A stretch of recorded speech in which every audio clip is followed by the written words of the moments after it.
Konting ano lang, konting backward lang konti. Kasi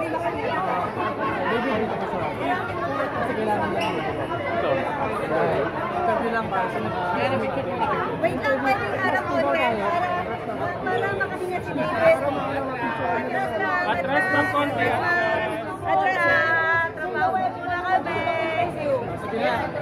Start na tayo. Sino may unang question para kay David?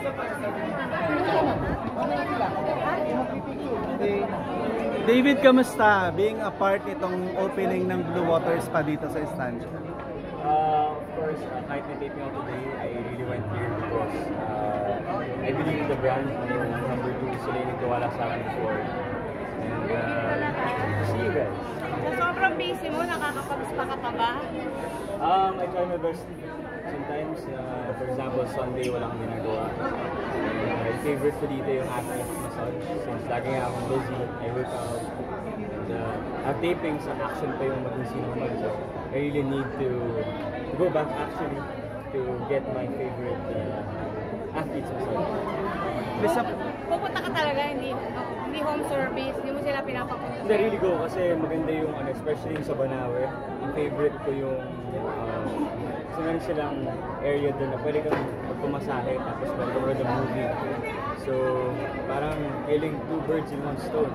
Diba? So, yeah. Please update us dun sa ginagawa mong ngayon, maging sino ka man. Kamusta? How was the experience so far? I would say the most challenging role na nabigay sa akin ng GMA kasi yung action yung iba talaga. And on top of that, yung the way I talk, kasi doon, astig, medyo talagang kanto, iba medyo nahihayin kasi ako eh. So, malaking shift siya when it comes to talking. So, hindi lang yung acting, hindi yung mabilis magsalita. But so far, I'm enjoying it. Of course, I'm Barbie. And there's the Bakasi, Juancho is also here. Nakaka-amaze yung passion ni Governor Estregan dahil napakagaling niya and super passionate sa ginagawa niya na action. Did you watch ba yung movie para magkaroon ka ng idea kung paano Robin Padilla, di ba, the original? Yeah, in a way, pinapanood ko siya every time na nagpa-cardio ako. Mahilig kasi ako mag-elliptical sa gym. So, yun nga, kasi marami akong ginagawa. Lagi ko sinusubukan na kapag meron akong ginagawa, dalawa yung ginagawa ko. Kasi marami akong ginagawa. Makikita ba namin yung mga masal-masal na yan? Yung mga masal-masal na yan, makikita ba namin? Wala nga po akong masal. Nag-workout. Pero may mga topless scene ba, of course? I think may mga topless pero hindi naman yung topless na just for the sake of pakita lang ng katawan. Kumbaga meron din ang pinanggalingan. Maraming beses na kayo nagkatrabaho ni Barbie. How do you compare yung pagkikipagtrabaho mo sa kanya dito ngayon? Compare dun sa mga naunang mga projects niyo? I think it's only getting better all the time kasi yun nga, yung time na we spend together almost every day, masaya kilala ko siya. Pati yung mga nuances sa acting, mas na-experience ko. And such a joy to work with Barbie, of course, kasi napakagaling niya eh. Like yung love niya for acting is contagious. And dati madalas ako malate, ngayon hindi na dahil kay Barbie. Kasi nagagalit siya sa akin. So I think kasi next ko na teleserye, movie, kung hindi ko man siya kasama, hindi na ako mag-work. New discoveries kay Barbie. Sabi mo ang dami mong discoveries sa kanya. New discoveries. Wala akong masyadong maisip as of now. Pero wala naman akong na-encounter na hindi ko nagustuhan kay Barbie. Kasi mabait siya as a person. Kaya abangan bang mga mga intimate scenes sa inyo ni Barbie dito? Meron naman, of course. Kasi yung genre ng ng teleserye is rom-com na action. So, meron. So may mga na-shoot na kayo, na intimate scene. Secret. Konti. So how do you prepare or how was it? Kumbaga yung experience na yun so far. May ilangan pa rin ba after all na magkasama na kayo before? So naman syempre, yun na nga, as time goes by, mas naging komportable kami sa isa't isa. And, Bibigyan mo ba si Barbie ng GC ng blues? water. Oo naman, kung gusto niya. Mahilig yung magpamasahe, so pwede natin bigyan. David, curious lang, how are you handling your fame? Guys, last 2 minutes. Okay, handling last like- 2 minutes. We can do 5. 5, okay. 5 Kasi, then, How are you handling your fame? I think, doesn't get into my head naman. Kumbaga, kung napagod ako, pagod ako. Kung may energy ako. So parang, like my life has sort of remained the same, but a bit different. I mean, it's different, but has sort of remained the same. Kasi, I still hang out with the same people. Kung pagod naman ako dati, pagod talaga ako. So, very as much as possible, I try my best to keep yung pagod ko. Kasi syempre, at the end of the day, trabaho yun eh. Trabaho ko mag-entertain ng mga tao. And like, ano bang pakialam nila kung pagod ako? Di ba, ang alam lang naman nila, like kayo, ngayon pagod ako, honestly. Pero, I still have to show up kasi trabaho ko yun. As a leading man ba, parang ikaw yung isang tao na pag may partner yung partner mo, nagpapaalam ka dun sa partner, dun sa real partner niya, lalo na dun sa mga intimate scene. Parang, alam mo, kay Jack, di ba? Pag may mga ganun ba, parang nagbibigay ka Hindi ng ko natanong si Jack kasi I feel that maintindihan naman niya yung situation. Like, knowing him, he is smart and smart enough na maintindihan. And taga-showbiz din siya, so I don't think it's gonna be a problem. Yung pressure from fans na maging kayo ni Barbie, pinag-uusapan niyo bang dalawa niyo? I think what we talk about lang is how para namin i-handle yung ganitong situation because I think hindi naman siya problem for us.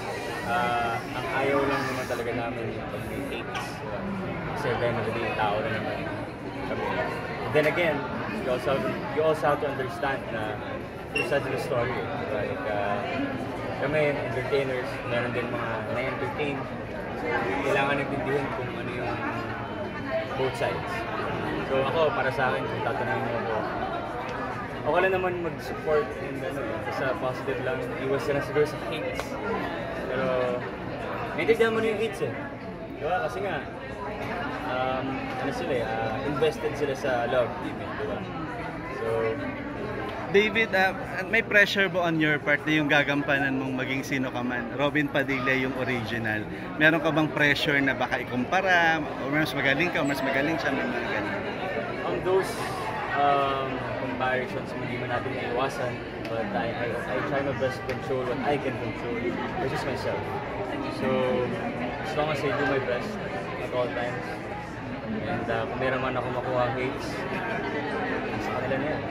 Pero siya ba yung naging peg mo? Or parang gumawa ka ng sarili mong version of, kumbaga, yung character mo ngayon? To be 4 minutes.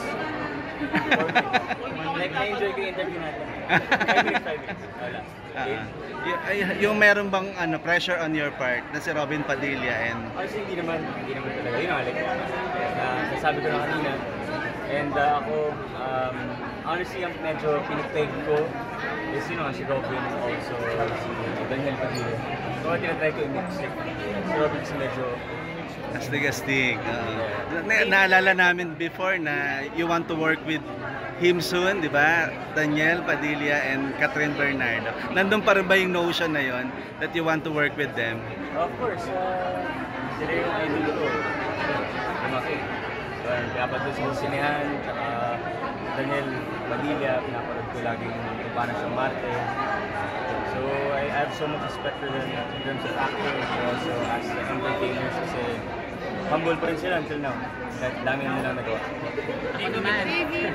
Anong reaction mo meron ka ng State University sa TikTok? Ayun. Marami nag-enroll. 1 more minute. Akin na lang yung joke lang. Wala. Nakakatuwa kasi yung trabaho namin, trabaho ko ay maging entertainer. So the fact na nakaka-entertain ako, I must be doing something right. So, yun, sana happy sila. Saka happy rin ako na somehow, happy ko sila. Sana. Reaction din kasi ni Joshua Garcia din na pumasok sa Oo nga eh. Nahihiya nga ako sa kanya eh, na medyo nasama siya sa amin. Pero again, I'm sure naintindihan naman yun. Sigurado tinatawanan lang naman yan kasi makakapot pa siya ng mga tao. Did you meet him personally, Joshua? Yeah, na-meet ko siya sa Gala. Yeah, nagulat. Sabi ko kasi parang takado pala. Kasi nagulat ako. Parang mas nakagdami sa akin. So, yeah, it was really nice. David, how do you rate your action? To be honest with you, siguro 8. Wow. Kasi athletic din kasi ako, so medyo mas madali siya in a way for me. Kasi all my life, athlete ako nag-boxing ako and all that stuff. Guys, sorry, we have to cut it short. Okay, so please invite them to be part nitong bagong Blue Up. First of all, I just want to thank you guys for coming here. Siyempre, kung wala kayo, wala rin naman kami. Yeah, thank you so much. And sana supportan niyo Blue Water Spa dahil napakaganda ng spa na to. Supportan niyo maging sino ka man. Supportahan niyo yung pamilya niyo. Supportahan niyo yung business ko na rin para maganda yung Kuya Korea at Sobra. Saka meron akong gagawin na coffee soon. Good Drip yung name. Yun lang. Tsaka... Yun lang? Yun, galingan niyo sa lahat. Okay, thank you, David.